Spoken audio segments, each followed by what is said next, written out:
Imphal East amadi Thawal District ki mafam kya ising thumjingkhre Jenims Hospital Complex ising thumjinkhibadagi ana lengi thabak lepkhre hayeng su mairoisang sing shuti lauthokre hawkhibna mai kharani asida nong leptana subaga loinana iril turel gi lawnambal kaibana maram moiraga Jenims Hospital Complex yawn Imphal East ki tuan mafam sing ising thumjinkhibadagi mafam asigi miyam sahi asida anirak subu oiba isawge awabu yonari hawkhibna mi kharani asida leptana sukiba akan manong iril turel Thawal turel amadi Imphal turel gi mafam khara turel lawnambal kairakpadigi miyai lising kya isawge awabu mayukna bagaloinana law pari lising kya gi ising na thumjingkhre Khetrigao da iril turel gi torban foot sani rom pakna ngarang kai ki baduna maram oiduna sandorak pa ising na kwangba turel ansilagli Jenims Hospital DDK Imphal Porampat Police Station Porampat DC Office Complex yauna akoibaga leiba yung ka ising na thumjingkhre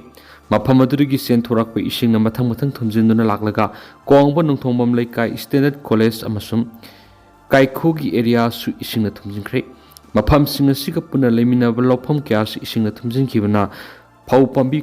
masa uba phangkidri Jenims Hospital Complex ising thumjinlakpadigi hospital asigi tuan ba ward singda layengduna leiriba anaba sing atopa hospital da hongdokpigi akanba thabak lokhatkhibaga loinana ising isawge phibam phatriba phawa hospital asida anauba patient lauraroi haina Jenims ki medical superintendent ngarang sirol ama thoktuna khankhri Imphal East District ki lamlai kendra gi manungda leiba lawpham kya amasum hawjawji ising na thumjilaga lekhri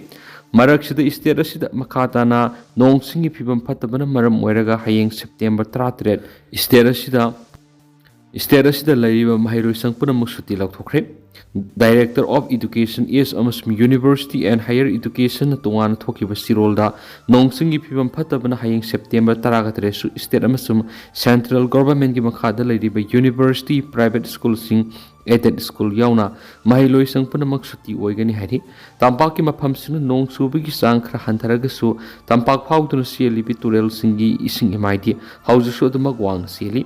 Water Resource Department ngasi nungtel pung ani phawbada loba record ki matung ina Imphal turel gi ising imai flood level gi mathakta seli Lilong thong da on bada khwai digi wang ba ising isaw thokpiya ba thakta seli iril turel goina iril bung thong da on bada isaw thokpiya ba thakki mathakta adumak seli namul turel gi ising imai di khran takre Thawal turel gi ising imai kya torban pathoktan hausu seli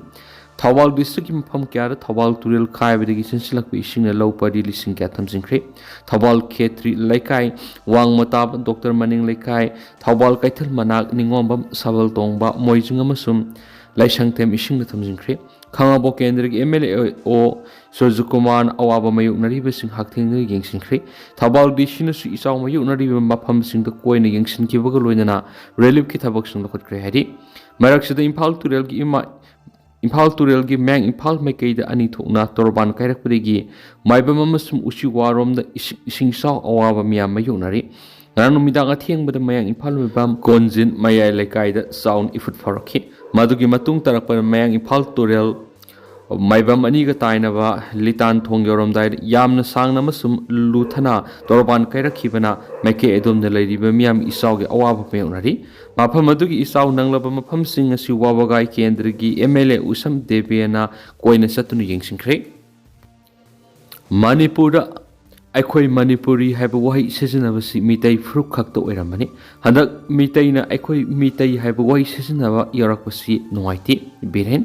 asengba yelhomi oiriba Naga amadi Meetei koksungsinaba matam oiri Manipur aikhoi Manipuri haiba wahi sejanaba si Meetei furuk khakta oirambani handak Meetei na aikhoi Meetei haiba wahi sejanaba yarakpa si Nungaite haina hanagi Chief Minister and Biren phongdokre haibu apamasi singtam amatu oina punsinduna amana amagi mating pangnaba amadi lamdam asigi pothok sing manghandanaba sinjakta mipal tangdana leinabagi panam amaga loinana ngasidigi hauna tampaki tuan ba mafam kya da satuna hangadaba liangmai Imphal market hawdokpagi thoram phongdokibani hanagi Chief Minister and Biren tamai ACG MLA awangbong niumai Pasoi Kendra gi MLA Sapam Kunjakeshwar Liangmai Naga Council Manipur gi President R Masundabau Liangmai Imphal Market Committee gi Chairman K Singkhai Luang Sana Mathang Shina Chief Guest of Honor sing amadi President oina saruk yaduna hawdokhiba thoram adura Liangmai Furuki Ima Iben Kyana Purakpa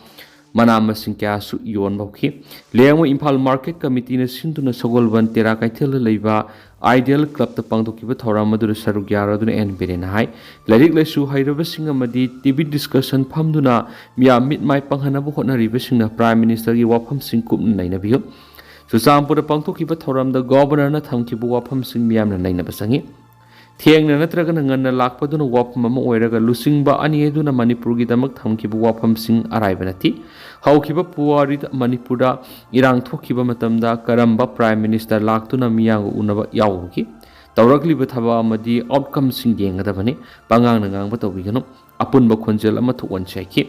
magna hai Manipura aikoi Manipuri haiba wahi sisinabasi Meetei Pru khakto oiramane dubo handaki irang asida Meetei na aikoi Meetei haiba wahi sisinarabas noaiti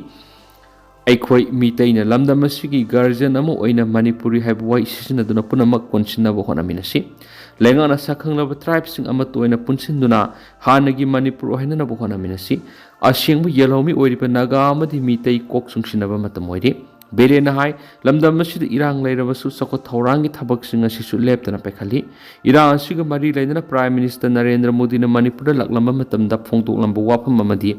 IDP singda piramba thajabaduna irang asi kuina leibi yaroi Prime Minister amagi wafam thabak oina thuna onthorakani habi thajabale mapandagi sanglakpa mitop singna aikoi gi lamda leibi yaroi amati karisu tawbu yaroi haina Prime Minister gi khongsata suchampur phongtok namkiba wafam singa amati local self government thamlamli wafam sing lairik laisu hairaba singna amati TV discussion phamduna miyambu mitmai pangananaba honnariba singna Prime Minister gi wafam sing kupna nainabiyo asengwa politician ama haibe singa si amari tungi mirol gi damak thabak tobulu singba adobani adugumulu singba masing yamlabadi ngasi Manipur na waribasu waramloi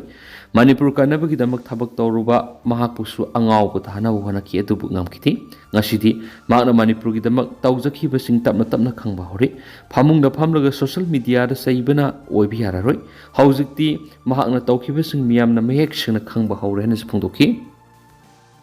UPF KNO na condemn tarakli handai khang khangudun Suchampur na hakhrani hingsagi thawang kya satharakhiba dubu lenga ka su agreement sign tawnari be United People's Front UPF amasum Kuki National Organization KNO na akan mamon condemn tarakli hauki basai ani helaba matamasida majority furupna Kuki Zo miyam gi mathak mihat mipuncha tharakpadegi amadi yummai thabadegi miyoi lising kya mayumna sang mangamdana awaba kya mayukna duna ngasi sulairi Kuki Zo community gi mathak satharakli ethnic cleansing satharakli basi asum well phangan bagaloyana Kuki Zo miyam gi oiba tokhai ba lenga ama lehanaba community sigi miyamna